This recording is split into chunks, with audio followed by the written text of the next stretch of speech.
There is a silence in the history of humanity that weighs infinitely more than the roar of any battle or the proclamation of any dogma. It is a dense, almost palpable silence that hangs over the crypts of old cathedrals and insinuates itself into the subtext of ecumenical councils, a silence that the Catholic Church has maintained for almost 2 millennia, not as a mere administrative rule, nor as a liturgical whim, but as a desperate barrier against an invisible terror that modern theology, in its rational sterility, has forgotten how to name. For centuries, the prohibition of cremation, the absolute and intransigent forbidden act of surrendering the human body to the flames, was not a matter of public hygiene, not a logistical concern about cemetery space, nor even, in its deepest essence, a matter of sentimental attachment to decaying flesh. No, it was the reflection of an atavistic knowledge, the distant echo of an ancient wisdom that whispered in the ears of the initiates, and which the ecclesiastical hierarchy felt in its entrails without being able to explain in its catechisms. That fire, when prematurely applied to the sacred envelope of man, wrought a catastrophe not in matter, for matter is dust and would return to dust anyway by the inexorable law of entropy, but a catastrophe in the subtle architecture of the soul that desperately tried to free itself. If we have the courage to look back at the elongated shadows of the Middle Ages and the severe edicts of Rome, we will see that the Church's fear was not superstition. It was not the childish fear of ghosts or the attempt to control funeral rites through temporal power. It was a preserved intuition, like an ember under cold ashes, that destroying the physical body with the violence of accelerated heat was to commit an attack against the divine economy of the cosmos. It was a brutal interruption, a violation of a process that demands, by natural and spiritual law, a rhythm of decomposition as slow, as majestic, and as sacred as the movement of the stars in the firmament. We have become accustomed to seeing death as a medical event, a clinical endpoint attested by machines and bureaucrats. But Rudolf Steiner, with the clarity of one who sees beyond the opaque veil of sensible matter, lifted the corner of that veil to reveal to us that the corpse is not, and never was, a mere biological remnant. It is not an empty shell devoid of meaning once the heart ceases to beat and the brain silences its electrical waves. On the contrary, for spiritual science, for those who dare to investigate the abysses of existence beyond the microscope, the physical body is the oldest, the most venerable, and the most complex of human constituents. Let's consider this for a moment, with the gravity the subject demands. What we call my body is not an improvised construction. It is not a genetic accident that occurred during 9 months of gestation. It is a temple built not in one lifetime but over eons of cosmic evolution. It is a living archive, a library of Alexandria made of bones, nerves, and blood, where each cell carries the crystallized memory of the spiritual hierarchies, of the thrones, the cherubim, the seraphim, that have worked since ancient Saturn to mold man in the image of the universe. When we contemplate a lifeless body, lying in the coldness of a morgue or in the solemnity of a wake, we are not facing nothingness.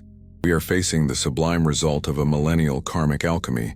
We are facing the vessel where the spirit learned to say, I, and the way we treat this sacred residue, the reverence or negligence with which we return it to the elements, reverberates with tremendous force, a force of silent thunder in the consciousness of the one who has departed. The modern tragedy, my dear seekers, lies in the absolute forgetting that death is not a one-off event. It is not a switch that is flipped and plunges the room into darkness. Death is a process. It is a gradual disconnection, a symphony of separations where the bonds between the visible and the invisible, between the dense and the subtle, must be untied with the delicacy of one who unravels threads of gold and silk, and not cut with the impatient and brutal sword of fire. The Church knew this. It sensed the danger, and today, armed with Steiner's clairvoyance, we can finally understand why. We live under the spell of matter. Materialistic science has convinced us that we are biological machines, computers made of flesh that, when switched off, lose all their function and value. From this perspective, cremation is logical, hygienic, and efficient. It's cleaning up the mess that life left behind. But this view is blindness. It's like looking at a Beethoven score and seeing only ink stains on paper, ignoring the music it represents. Rudolf Steiner invites us to a radically different perception, a perception that rescues the cosmic dignity of the human form. He teaches us that the physical body is the only one of our bodies that has reached a degree of perfection and completeness. Our etheric body, our astral body, and our organization of the self are still young, still in formation, full of contradictions and imperfections. But the physical body, it is a masterpiece of divine engineering.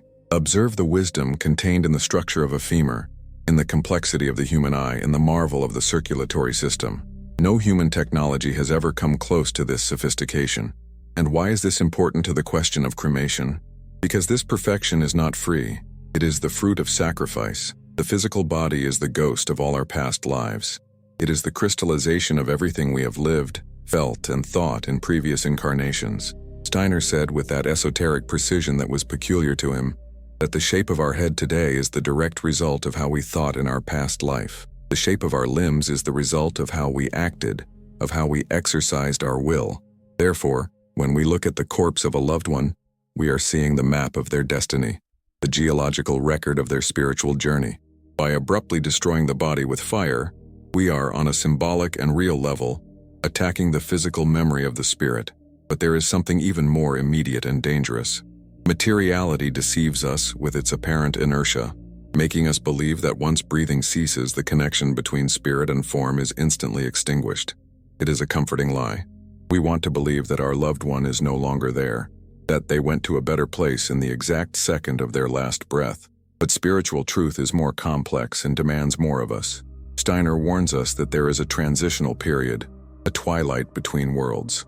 In the days immediately following clinical death, generally a period spanning 3.5 days, paced by the movement of the moon and the laws of fluids, a suprasensible drama of incalculable magnitude unfolds. The newly disembodied human being does not disappear. He expands. He begins to grow beyond his bodily limits, but still remains anchored, magnetically connected to that body which was his home for decades. Imagine a ship casting off its moorings in the harbor. It is no longer tied to the dock, but it is still in the harbor waters, still under the influence of the local currents. It is not yet in the open sea. The disembodied spirit is in this port area. And what is it doing there? It is not sleeping. It is more awake than it ever was in life. It finds itself immersed in the contemplation of the great panorama of life. In this sacred state, the soul does not look ahead. It does not see angels playing trumpets, nor demons with pitchforks, nor tunnels of light. These are later experiences or projections of the mind. The first real objective experience is looking back. The soul sees its newly ended existence unfold before it like a majestic picture, a tapestry where all the threads are visible simultaneously. It is a vision outside of time. Yesterday, today, and the day of birth are present in the same eternal instant. The soul relives each joy, not as a pale memory, but with the intensity of the moment lived. It relives each pain inflicted on another being, feeling it now not as the aggressor, but as the victim. It sees every secret intention, every unspoken thought, every lost opportunity. But beware, it does not judge with the cold intellect of the brain, for the brain is dead. It judges with the burning sensitivity of spiritual truth. It is the encounter of man with himself without masks, without social excuses, without the justifications of the ego. It is the naked and raw truth. And here we arrive at the crucial point, the secret that modernity has lost and that cremation threatens. For this mirror of memory to function, for this essential biographical review to occur without distortions, the soul needs support. It needs a reflector. And that reflector, my friends, is the etheric body. We need to talk about the etheric body. Without understanding what it is, the discussion about cremation or burial is merely an aesthetic one. The etheric body, or body of vital forces, is the invisible architect of the physical body. It is what prevents physical matter from obeying the laws of inorganic chemistry during life. It is what combats decay every second. While we are alive, the etheric body is a tireless fighter, maintaining form, regenerating cells, sustaining cohesion. At the moment of death, the etheric body detaches from the physical body. This is what defines biological death, the withdrawal of the organizer. Without the etheric body, the physical body finally succumbs to the laws of nature and begins to decompose. But this detachment is not a total and immediate rupture. The etheric body leaves, but remains hovering above the physical body, maintaining a form, a luminous silhouette that contains all the memories of life. Steiner explains that the etheric body, after death, becomes the bearer of memories. During life, we forget things because the physical body compresses the etheric body, pushing memories into the subconscious. At death, this compression ends. The etheric body expands, and suddenly, everything that was forgotten, everything that was lived is there, present, vibrant, luminous. It is the etheric body that projects the panorama of life for the soul to contemplate.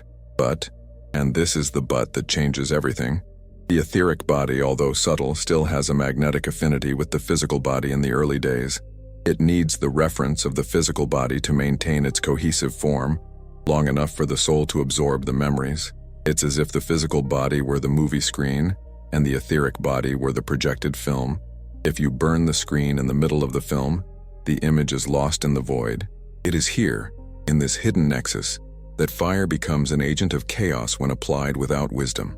If the physical body is consumed by flames in a modern crematorium, with temperatures of 1,000 degrees, a few hours after death, an invisible violence occurs. The physical base that anchors the etheric forces is annihilated. The screen is destroyed. And what happens to the film? The etheric body, which was calmly delivering the memories to the soul, suffers a shock. The rapid destruction of the physical body reverberates in the etheric. The mirror shatters. The soul, which depended on this etheric integrity to read the book of its own life, suddenly feels blind. It is shaken by a tremor that is not physical, for the nerves have already turned to ash, but is an existential agony. Steiner describes this as the feeling of being ripped from oneself. Imagine you are reading the most important book of your existence, the book that explains who you are and why you lived, and suddenly someone snatches the book from your hands and throws it into a bonfire. You are left with half-finished sentences, with incomplete meanings. The soul becomes disoriented. It loses the opportunity to fully assimilate the lesson of that incarnation. Memories don't disappear, because nothing is lost in the spirit, but the soul's capacity to order them, of understand them, and of to appropriate theirs is severely compromised. The panorama of life, which should be a harmonious 3-day symphony, becomes a chaotic and interrupted flash, and this interruption has consequences. It leaves a void. It leaves a hunger for understanding that the soul will carry with it on its long journey through Kamaloka, the world of purifications, and eventually, to Devachan, the spiritual world. Ancient wisdom, the kind that built the pyramids and dolmens, the kind the church preserved in its funeral rites without intellectually comprehending, knew that the earth is mother. The earth, with its slow, moist, and patient decomposition, respects the time of the soul. When we bury a body, it enters the rhythm of earthly nature. It decomposes slowly. From dust you came, to dust you shall return. But in God's time, in the time of cycles, the earth allows the etheric body to dissolve gradually, in harmony with the physical dissolution. It is a gentle fading, like a musical chord that diminishes in volume until silence. The soul has time. It has those crucial 3 days to take in its panorama, and then as the etheric disperses into the cosmic ether, it turns to the next phase of its adventure. Fire, on the other hand, is an element of rapid transformation. It is impatient. It is voracious. In anthroposophical terminology, we can say that fire has a Luciferian quality.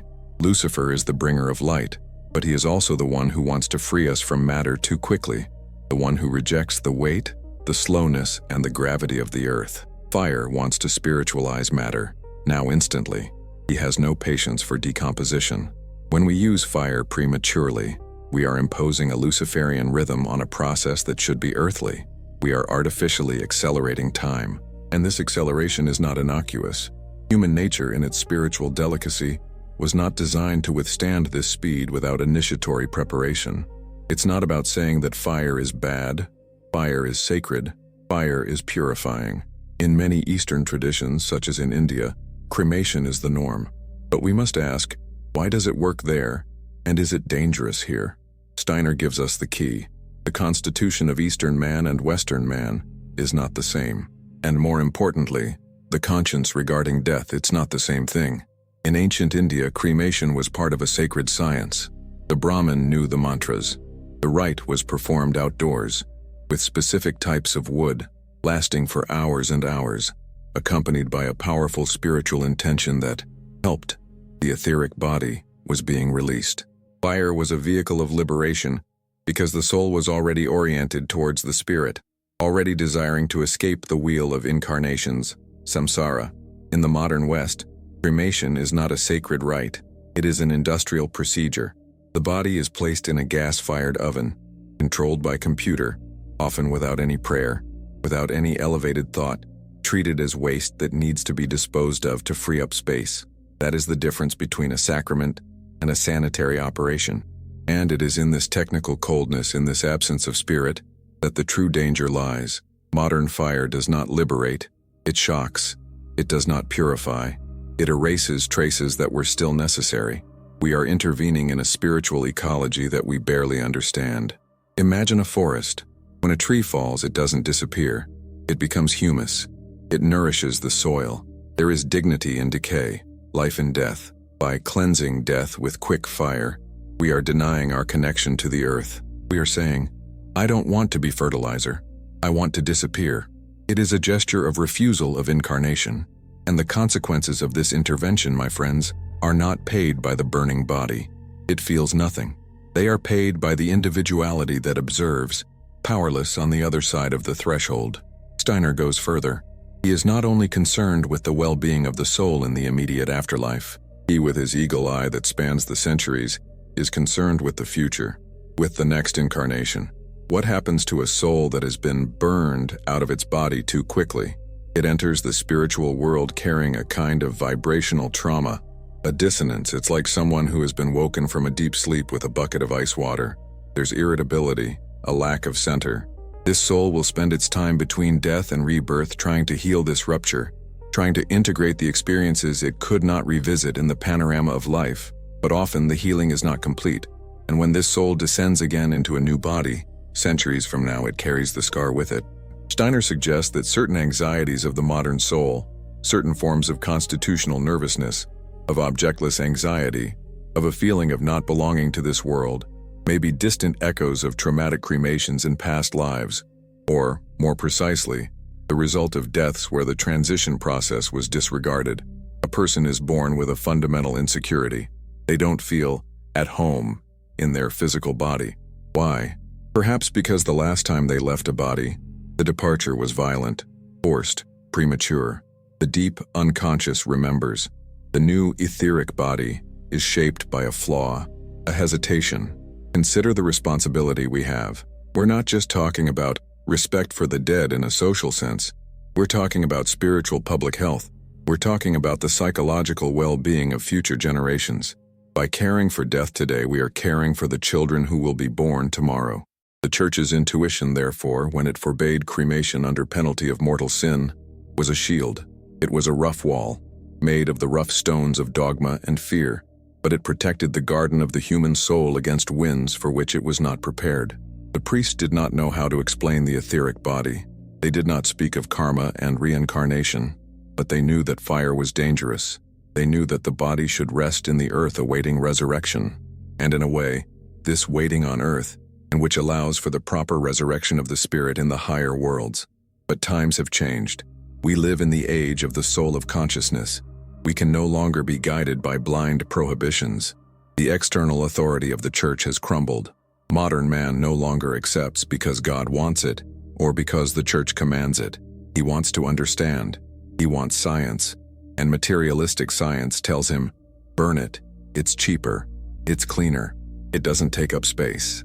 And so the external protection fell. The walls of dogma crumbled, and we stand naked before the mystery. We are free to choose cremation. The Church, in 1963, capitulated and permitted the practice, admitting its defeat before the modern mentality. But this freedom is dangerous if it is not accompanied by knowledge. Now, we are obliged to choose not out of obedience, but out of discernment. And this is where Rudolf Steiner's anthroposophy becomes vital. It doesn't come to create a new dogma. Cremation is forbidden. It comes to say, if you are going to cremate, know what you are doing, know the consequences, and know how to mitigate the harm. We are at a crossroads. On one side, materialism treats us like recyclable trash. On the other, ancient dogmatism no longer convinces us. And in the middle, the narrow path of initiatory knowledge. This is the path we must tread if we wish to reclaim the dignity of death. We must become priests of ourselves.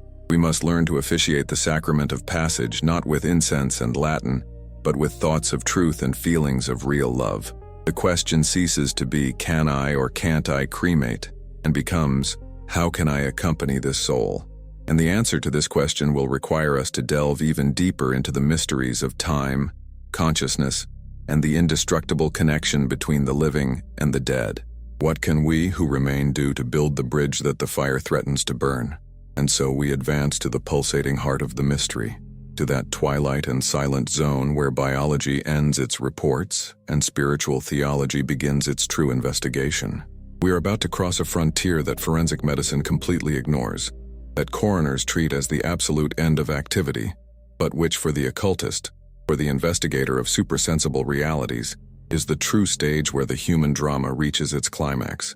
We need to understand, with the precision of a geographer mapping invisible lands and with the reverence of a priest approaching the Holy of Holies, what truly occurs in the sepulchral silence of those 3 days following the last breath. For make no mistake, it is in this sacred interval, in this temporal parenthesis between the cessation of the heartbeat and the final dissolution of form, that it is decided whether the soul will depart like a king who abdicates his throne with dignity, carrying his treasures of experience, or like a fugitive expelled from his own burning house, leaving behind the legacy of an entire life.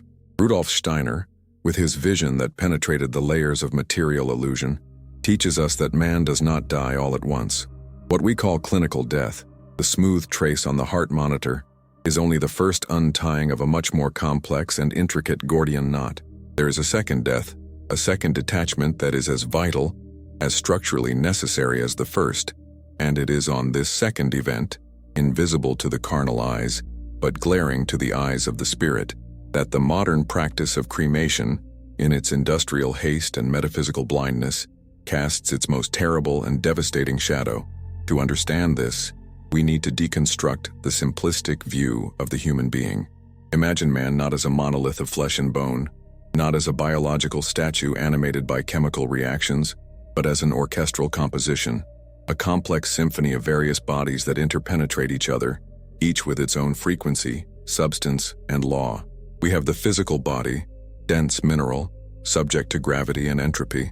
We have the etheric body, or body of formative forces, which is a vibrant fabric of rhythms, memories, and vitality, the gardener that prevents matter from decaying while we live. We have the astral body, the bearer of passions, pains, desires, and sensitive consciousness. And we have the self, the divine spark, the bearer of eternal individuality. During life, these 4 principles are so intertwined, so fused into a functional unity, that they seem as one, just as milk and water mixed together seem like a single liquid. But death is the great analyst, the great chemistry that separates the elements. The instant the heart stops, the physical body is left behind like a worn garment, but, and this is the foundation of everything we are discussing, the etheric body, the astral body, and the self remain united. They do not instantly dissolve. They form a triune entity that rises, floats, hovers just above or around the physical corpse, maintaining a silent vigil. Why don't they immediately depart for the celestial spheres? Why don't they fly straight to the light, as simplified theologies promise? Because the etheric body, my dear friends, has a specific weight. It has its own gravity. It is magnetically, energetically, and vibrationally linked to the physical form it has sustained and sculpted for decades. It has shaped every organ, directed every growth process, recorded every scar. It cannot simply drop a lifetime's work with a snap of its fingers. It needs time. It needs a transition period to transfer the monumental archive of memories into the eternal possession of the soul. During life, the etheric body functioned as a faithful and infallible scribe, a living hard drive that recorded every visual perception, every sound, every nuance of feeling, every fleeting thought. But these recordings were kept submerged, repressed by the noisy activity of the physical senses. While the physical eye sees the external world, the inner eye of the etheric memory remains in the background. Now, with the death of the physical body, with the physical senses silenced and the windows of the flesh closed, the archive opens. The dam breaks. The etheric body begins to expand, to grow, becoming vast, immense, many times larger than the house where the body rests, and projects before the astonished consciousness of the soul the great panorama of life. It is a holographic projection of totality. It is not a sequential memory, where you remember yesterday and then the day before yesterday. It is simultaneous. You see your childhood, your youth, your maturity, and your old age in a single majestic, interconnected picture, where causes and effects are visible side by side. You see the moment you hurt someone, and simultaneously, you see the consequence of that years later. It is the absolute truth about who you were, and it is here at this crucial point that the 3-day rule reveals itself. It is not a dogma. It is not an old peasant woman's superstition. It is a technical necessity of spiritual physics. This process of memory transfer, this reading of the book of life, this absorption of the etheric extract of existence, lasts approximately the time it takes for the etheric body to naturally dissipate into the surrounding cosmic ether. Generally, it takes 3.5 days. This is how long the cohesion lasts. While the etheric body maintains its form, the soul has the screen where the film is projected. But what if fire intervenes sooner? If the physical body is taken to the crematorium oven 24 hours after death, while the etheric body is still deeply rooted and magnetically connected to it, a vibrational catastrophe occurs. The fire, with its destructive and accelerating power, consumes the physical support. By destroying the material base, it sends a shockwave, an energetic scream, through the invisible bonds that still connect the physical to the etheric. The etheric body, struck by this violent repercussion, prematurely loses its cohesion.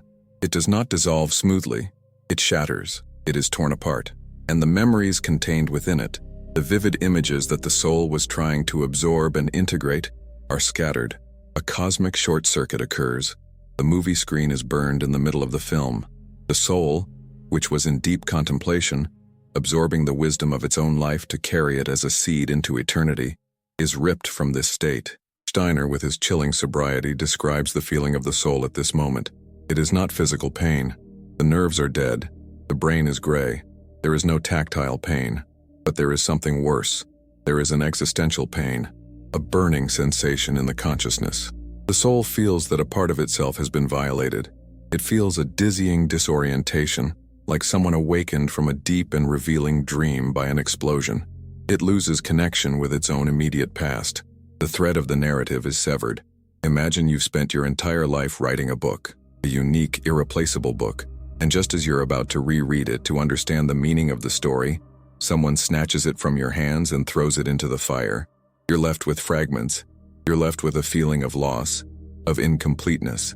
The soul enters the spiritual world, the Kamaloka, feeling mutilated. It carries a void, a traumatic amnesia where wisdom should have been gleaned. It knows it has lived, but it cannot access the fullness of the meaning of that life. And let us not deceive ourselves thinking that this shock is temporary, that time heals all wounds in the afterlife. In the spiritual world, time does not work as it does here. A vibrational shock of this magnitude leaves a mark on the substance of the soul. Anthroposophy reveals to us the terrible responsibility of continuity and reincarnation. The soul that suffers this violent interruption, whose etheric body is forcibly dissipated by the reflex of premature cremation, carries this dissonance, this broken frequency, into its long journey between death and rebirth. She tries to digest her life in Kamaloka, tries to purify her desires, but pieces of the puzzle are missing. The subtle connections are missing. The fine details that the etheric body would have provided if it had had time to dissolve in the peace of the elements. The process of assimilating the fruit of life is compromised. It is an incomplete digestion of earthly experience. And when this individuality, centuries later, prepares to descend again, to plunge once more into the gravity of the earth, she carries with her the echo of this trauma. Steiner suggests, with the caution of one who sees the unspeakable, that many of the psychic pathologies of modernity have their roots here. Look around. See the epidemic of anxiety, panic, and feelings of emptiness. See the children who are born already frightened, who have difficulty embodying, who seem not to fit into their own skin, who are allergic to everything, who reject touch, who have irrational fears of fire or enclosed spaces. Many of these diffuse neuroses, which psychology attempts to treat only with chemistry or behavioral therapy, may in fact be ethereal scars of a poorly resolved previous death. Through our sanitary rush and spiritual ignorance, we are creating future generations of uprooted souls. Souls that have an unconscious, visceral fear of entering the physical body because the deep memory, engraved in the core of their being, recalls that the last time they left this body was an experience of terror, shock, and sudden violence. The exit was traumatic, so the entry becomes hesitant. The physical body, instead of being a welcoming temple, is unconsciously felt as a dangerous trap, a place that can explode at any moment. Therefore, hasty cremation is not just a disrespect to the deceased today. It is an ecological spiritual crime against the future of humanity. It is harm inflicted on the child who will be born 200 years from now. We who decide today to cremate our grandfather within 24 hours to get it over with are planting the seed of anguish in the distant grandchild we haven't even conceived yet. Everything is connected. The web of destiny does not forgive ignorance. The law of cause and effect is implacable. What we do with the dead body echoes in the living body of the future. But the responsibility doesn't fall solely on the technology, the furnace, or the mechanism of the fire. It falls with equal or perhaps even greater weight on the living, pulsating consciousness of those who remain. Us, you and I, the survivors. We are the priests of this crossing, whether we are aware of it or not. Materialism, this disease of perception, has convinced us that our thoughts are private things, electric phantoms that occur inside the skull and die there, without effect outside of us. Steiner masterfully dismantles this illusion, restoring the true dignity of human thought. Thought is a force. It is a subtle but real substance. It is dynamic. It travels. It acts. For the dead who no longer have physical eyes to see the sunlight, nor physical ears to hear the human voice, our thoughts become the immediate environment. They are the air the dead breathe. They are the landscape that surrounds them. Imagine the typical scene of a modern wake or a quick cremation ceremony. Family and friends are gathered. But where are their minds? Many are immersed in uncontrolled hysteria, in a selfish grief that screams, "Why did you leave me?" pulling the deceased back. Others are in a state of cold denial. And worst of all, the most common, many are in bureaucratic indifference. They are worried about the price of the coffin, the division of the inheritance, the traffic to get home, the football game, the trivial conversation. What does this create in the invisible world? It creates a cloud of psychic smoke, a deafening, chaotic gray and sticky noise. The dead, newly departed from the body, sensitive as an open wound, tries to orient themselves. They try to perceive the light of the spiritual world that is beginning to dawn, but they are bombarded by this mental chaos of the living. They are pulled down. They feel confused, stunned, suffocated by the density of the trivial or selfish thoughts of those who should be supporting them. It's like trying to cross a narrow bridge in the middle of a hurricane of screams and flying garbage. On the other hand, consider the alternative. Consider the power we hold in our hands if we decide to assume our role. If we maintain a vigil of elevated thoughts. If, around the body or the urn, we create a silence filled with intention. If we read sacred texts, and here religious affiliation doesn't matter, whether it's the Gospel of John, the Bhagavad Gita, or verses by Steiner himself, as long as they are words laden with objective spiritual truth. If we project gratitude for the life that has been lived, if we send thoughts of peace, of trust in divine justice, of encouragement for the journey, what happens then? We construct, with the subtle matter of our mind and heart, a kind of protective capsule, a dome of light, an envelope of spiritual warmth that surrounds the disembodied spirit. This capsule acts as a shock absorber. It protects the sensitive soul against the turbulences of the lower astral plane and against the shock of separation. Even if cremation is inevitable, because sometimes it is by law due to epidemics or extreme poverty, the attitude of the living can mitigate the damage. If, due to unforeseen circumstances, the body has to be cremated before the ideal time, but the living are present, in deep meditation, sending the message, "Go in peace, release yourself from the form, the fire is now light, we sustain you with our love." This alters the spiritual chemistry of the event. The loving and conscious thought of the living can serve as a temporary substitute for the etheric body that is being dissolved. It offers a provisional ground where the soul can find support so as not to fall into the abyss of shock. Steiner tells us that we can transform what would be a trauma into an act of conscious sacrifice. The problem, you see, has never been the fire itself. Fire is an element of God. Fire is holy in the burning bushes and in the tongues of Pentecost. The problem is the soullessness. It's the mechanical use of fire. It's industrial coldness. It's treating the sacred body like hospital waste. The ancient church, in its sleepy and instinctive wisdom, Prescribed burial because the earth is maternal. The earth is patient. The earth receives the body into its dark and damp bosom and says to the soul, "Go slowly, my child. Don't be in a hurry. I will take care of this down here atom by atom while you climb step by step." Decomposition in the earth is an alchemical, organic fermentation process, full of microscopic life, where form is returned drop by drop to the planet. The etheric body merges with the etheric body of the earth, enriching the planet's aura with the experiences of that life. By cremating without awareness, we deprive the earth of this gradual nourishment and deprive the soul of this time of farewell. It is an abrupt cut in the circulation of cosmic life. Steiner warns us about the danger of falling into two opposing traps. On one side, the Ahrimanic mentality, the cold materialism that wants to bind us to matter, that tells us that we are only intelligent dust and that death is the end of everything. Therefore, burn quickly and get rid of it.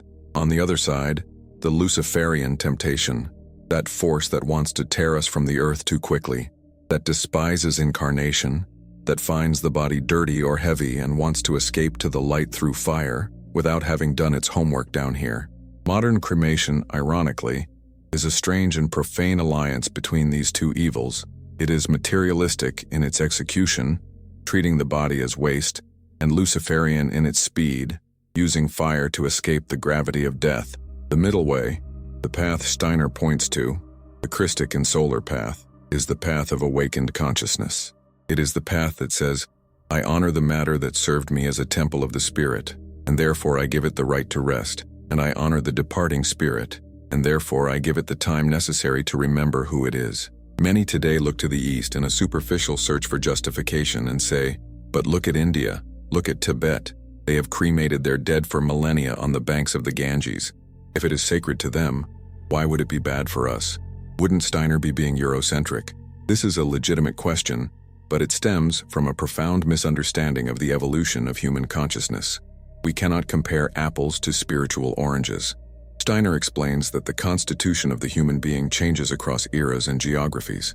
The ancient Hindu lived immersed in the spirit. For him, the physical world, Maya, was the true illusion, a prison, a bad dream from which he longed to awaken.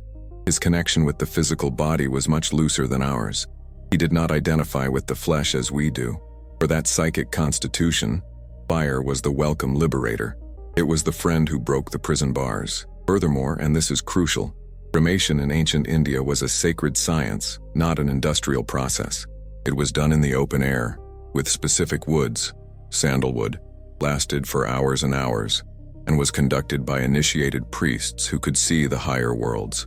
They knew the exact mantras, sound is power, to guide the soul through the flames, to help the etheric body release itself without shock. There was a technical spiritual accompaniment that is non-existent today in the municipal crematorium of your city. We modern Westerners, descendants of European and American culture, are at a different point in evolution. Our spiritual task was to descend deeply into matter. We love the earth. We have developed intellect, science, technology, the individuality of the ego.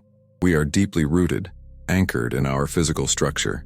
For us, the body is not just a light garment, it is a reinforced concrete house where we live. Therefore, for our current constitution, fire is not instinctively felt as an ecstatic liberation, but as a shocking violence. Our connection to the etheric is denser, more clingy. We need more time to let go. We cannot simply imitate ancient gestures from other cultures without possessing the constitution and consciousness of those cultures. It would be like trying to run new software on old hardware, or vice versa. The result is a system error. We need to develop our own way of dealing with death, appropriate to our time and our spiritual makeup. We cannot revert to being ancient Hindus, nor can we remain blindly materialistic. We need to move towards a new culture of death, where spiritual science illuminates the practice. And this awareness begins with the individual courage of each one of us. The courage to face death not as a taboo, not as a black hole, but as a sacred metamorphosis. When you are before a lifeless body, in a hospital bed or at a wake, understand, you are not before an inanimate object. You are before an altar where a great sacrament has just taken place. The spirit has just departed, but its trace is still warm. The silence you maintain in that room, the prayer you whisper mentally, the patience you exercise when you tell the doctor or the funeral director, "Wait, not yet, let's give it more time." The decision not to surrender that body to the fire within the first 24 hours, no matter the cost. All of this is recorded in the archives of eternity. Nothing is lost. The soul of the deceased is there. It doesn't see your black suit or the flowers you bought. It sees the color of your aura. It sees the luminous or dark intention of your heart, and she will take that image with her. It will be the last image of earth she keeps. Will the image she takes be one of patient, wise love, that respected her sacred rhythm, that gave her dignity and time?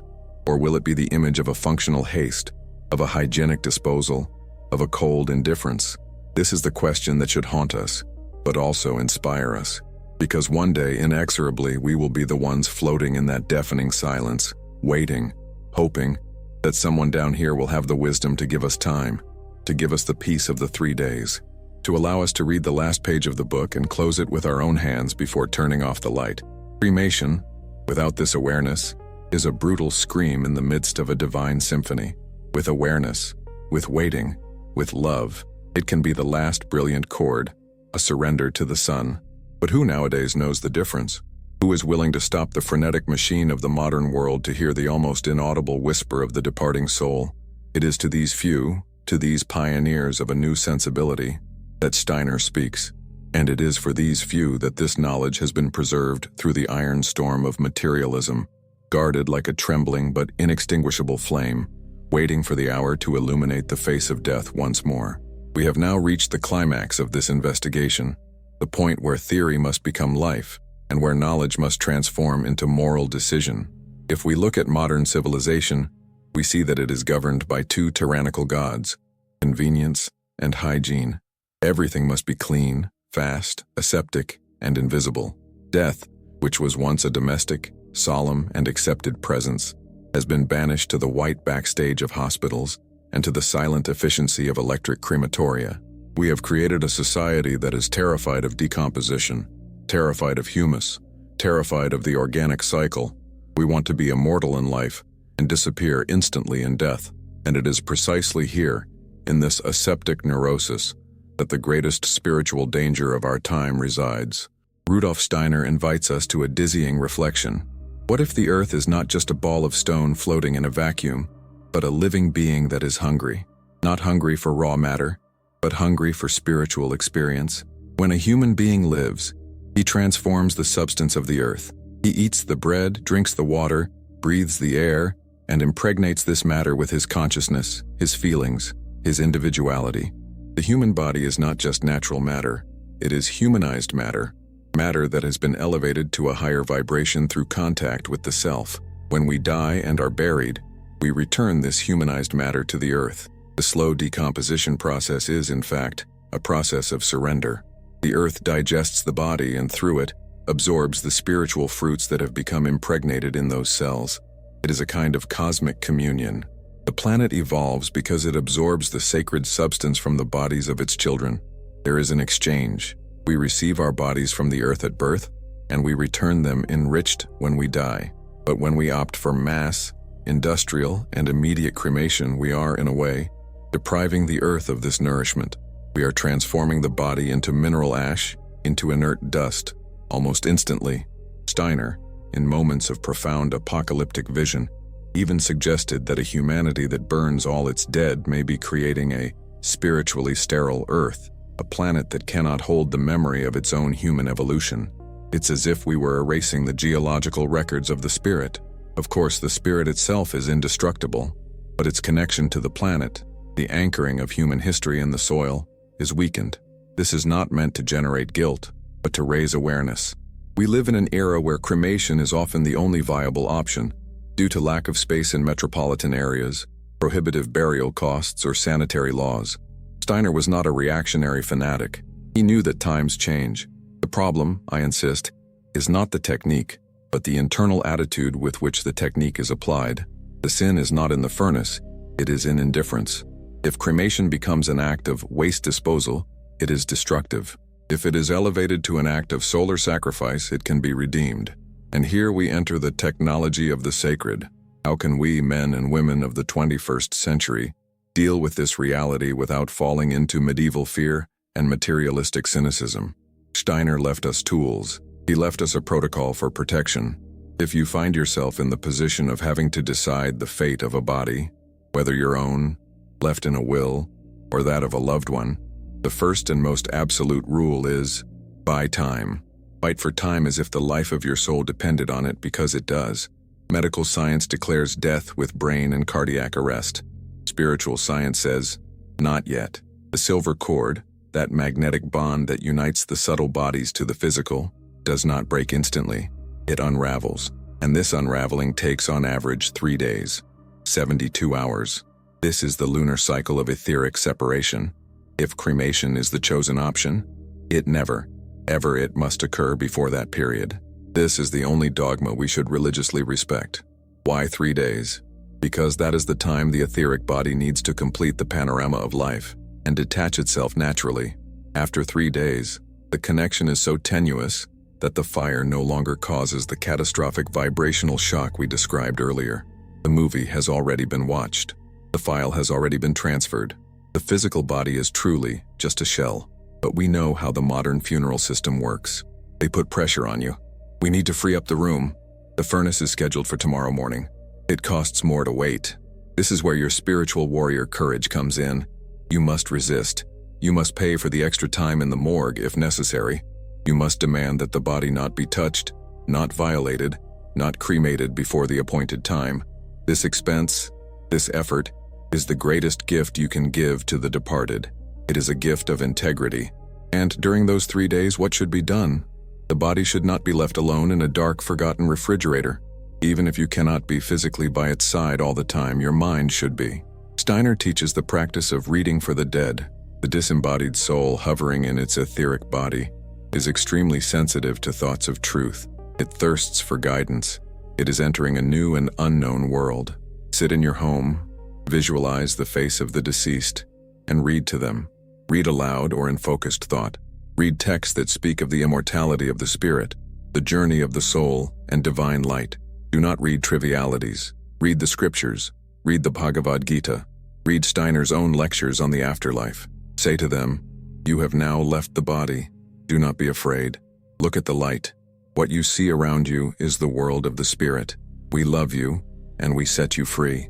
Go forth. This reading acts as a beacon in the fog. It calms the confusion of the newcomer. It organizes the chaos. The soul listens. It understands not the grammatical words, but the concept, the intention, the truth that emanates from you. You become the tour guide of the beyond. If we do this, if we ensure the 3 days of waiting and fill that time with thoughts of wisdom and love, then, when the fire finally comes on the 4th day, it will not be an enemy. It will only be the final agent of a liberation that has already happened inwardly. There is a subtle distinction we need to make regarding the fate of the ashes. In the materialistic view, the urn containing the ashes is merely a memento, something to place on a shelf or scatter at sea in a romantic gesture. But in the occult view, where the ashes reside, there is a point of focus. Although the spirit has already departed, a resonance remains. Steiner suggests that the best way to deal with remains, whether a whole body or ashes, is to return them to nature so that they can enter the cycle of life. Keeping the ashes at home, in a closed urn, creates a static bond, a kind of melancholic anchor that can, in some cases, hinder the complete detachment of the soul, which feels the pain of the living clinging to that dust. Ideally, if cremation has occurred, the ashes should be released to the moving elements. Bury the urn, if it is biodegradable, so that the earth consumes it, or scatter them in running water, or to the wind in a pristine natural area. This completes the rite. It says to the universe, it's over. The form is gone. Life continues. It is an act of letting go. Often the selfishness of the living wants to hold on to the dead. We want to have the grave to mourn in. We want to have the urn to look at. But the grave should be a place of memory, not of imprisonment. The true encounter with the dead doesn't happen in the cemetery. It happens in the heart, in the inner space of thought.